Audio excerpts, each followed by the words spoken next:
burangirizeho ni y'ubuki paje 488 havuga ikintu kinini cyane navuga ko abantu benshi cyane wenda baba batabibona bihagije avuze lumiere ine medicine douce ubundi ubuki ni nawo muti ari kuryoha niwo muti kuri benshi baryoha nubwo ntiyobagije ko hariho abantu mu gifu cyabo usanga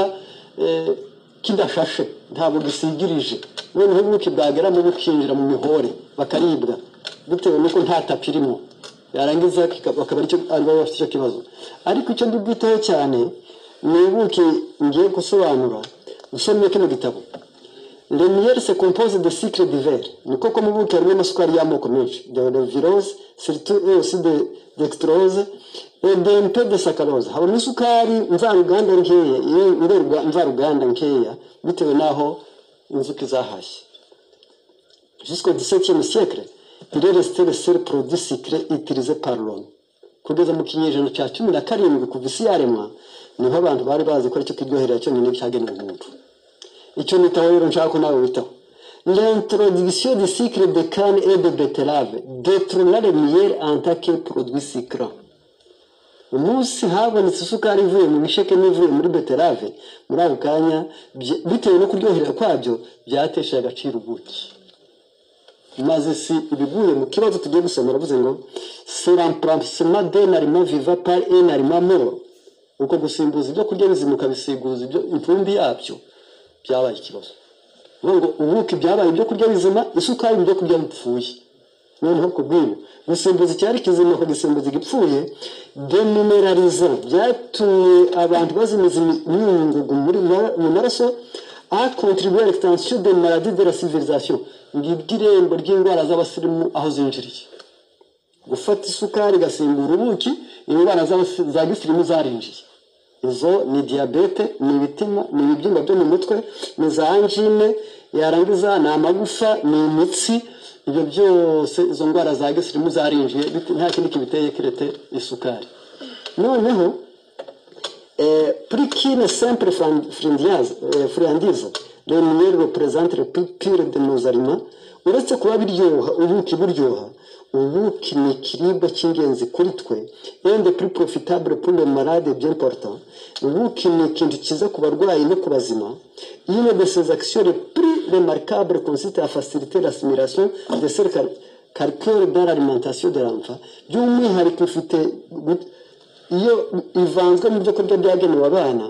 abana bagira amahirwe yo kumenya kugeza calcium zihagije le miel donne à l'organisme jeune SMOC et dentaire plus solide ubuki buri mu byo kurya bituma abakiri bato amagufa yabo akomera n'amenyo yabo agakomera ubwo umve ko byanze bikunze ni bimwe mu bintu byiza ndetse le miel revient à l'honneur dans les maladies de foie ni ukuri ubuki ni ikiribwa cy'icyubahiro ku barwayi indwara z'umwijima car on a constaté que la levulose cycle principal du miel yarangiza ubundi byo biryoherera byo aribwo buki nyirizina ari iyo sukari y'ubuki profite davantage à la cellule hépatique que le glucose cycle de base ati nibura wari uzi ko ubuki bwubaka ingirangingo z'umwijima ndetse zikaba hafi kuruta inzabibu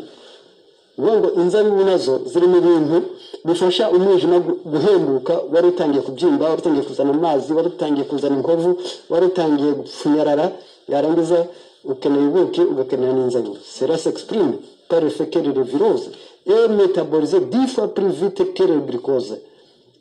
ku buryo mu buki harimo imbaraga ije mu mwijima ikinjira bitagoranye kuruta ibindi biryoherera de sorte que l'utilisation des autres cycles se trouve également stimulée et surtout la fonction glycogénique du foie n'a pas besoin d'intervenir ce qui repose l'organe malade yarangiza iyo ubuki bugiyemo sanuzirikana neza ko ari ikintu gikomeye cyane ntabwo umwijima iyo yakiriye ubuki nta uruhuka vuba kandi bikaworohera gukora neza kuko nyirawo aba ameze neza cyane muri izo ngingo rero ku bw'ibyo le miel joue également un rôle dans le traitement de maladies cardiovasculaires de la nervosité de surmenage akaba rero ubuki bufite akamaro ku ndwara z'umutima ku ndwara z'imitsi no ku ndwara zo kubabacura. Ngiyi impamvu reka tubarangire noneho uriye inzabibu mu gitondo ibiyiko 3 ukabikora iminsi nk'itatu